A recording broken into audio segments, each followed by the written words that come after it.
This is a Dewalt DW999. It is a hammer drill. It's a real hammer drill, basically an SDS hammer drill. It means it has kind of a jackhammer-like action when you want to drill and use concrete bits with this thing. Normally not used for drilling wood.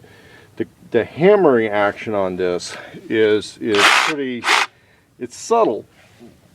But the thing is the SDS hammer drills can actually get through concrete, while their older style so-called hammer drills really a little bit more of an impact. And out here in this extremely muddy, filthy environment, we got to use heavy-duty stuff. So this tool was relatively new an hour ago. No, it's not.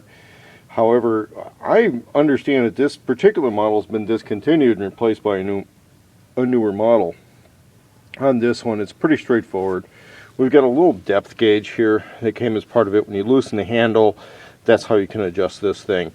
You can run it where it's hammering and drilling, or just drilling. You're almost never going to use this in the just drilling mode because these bits are not sharp. They're actually a rotating chisel. And the flutes on that have nothing to do with the drilling. All they have to do with is clearing the debris out of the hole.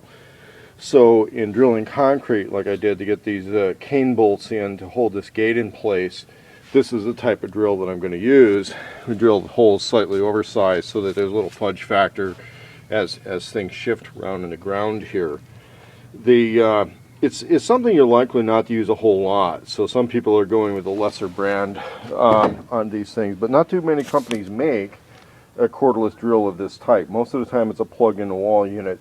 Bosch is kind of known for having really good ones in this format. However, this DeWalt unit is pretty good. If you can find one around used, I would say that it's a safe bet. If you can find one new, sure, go for it. The new models are a little bit more compact, and one thing I kind of thought was kind of neat about this model when I found it used on Craigslist is that I knew that it was the one that has some parts compatibility with their cordless reciprocating saw, or Sawzall for short. And they may be having this one in on-again, off-again production because it is a good tool. Pricing all over the map, anywhere from $100 to $300, depending on where you buy it, whether or not you get the bare tool or with batteries. I would say it's pretty good. No need to go with high-end drill bits. I found that the Harbor Freight drill bits for these work just fine. However, if you get a full collection of the drill bits, you may find yourself spending almost as much money on the drill bits as you did the original drill. So in that sense, you'll probably more carefully guard your precious drill bits than the tool itself. And this would replace a less expensive, probably more powerful corded model. But again, if you're doing a lot of off-grid work or quick in and out handyman type stuff where you don't want to be running power cords anywhere, this is definitely the way to go. Dewalt DC999. It's an SDS drill, so which means there's no collet type chuck on here. You pull this slot back, that loosens up the little holder for the bits. Really not a lot else for controls. There's a little safety lever here you got to look out for so that you can actually run the tool when you pull the trigger.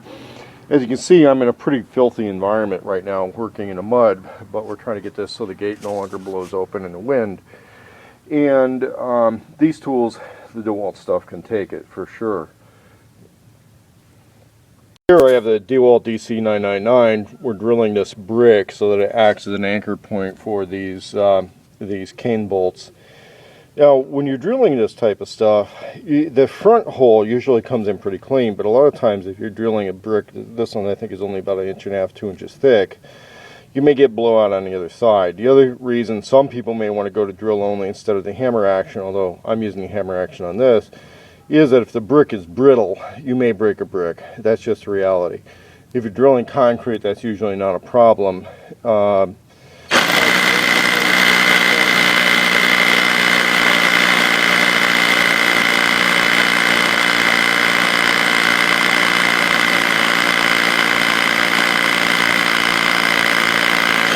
Okay, so in real time, okay, probably less than 30 seconds to get through that. And so what we have now is an anchor point for this bolt. I blow all the way through that so that no crap collects in that hole. And you can see we've got a little bit of shifting room. If things shift here a little bit, that's fine. We've got the holes are slightly oversized. I think that was a 3/4 inch hole. You can see how quickly that thing got through there. No slouch for small jobs, but all day, every day, realize you might be heating the thing up and changing batteries a lot.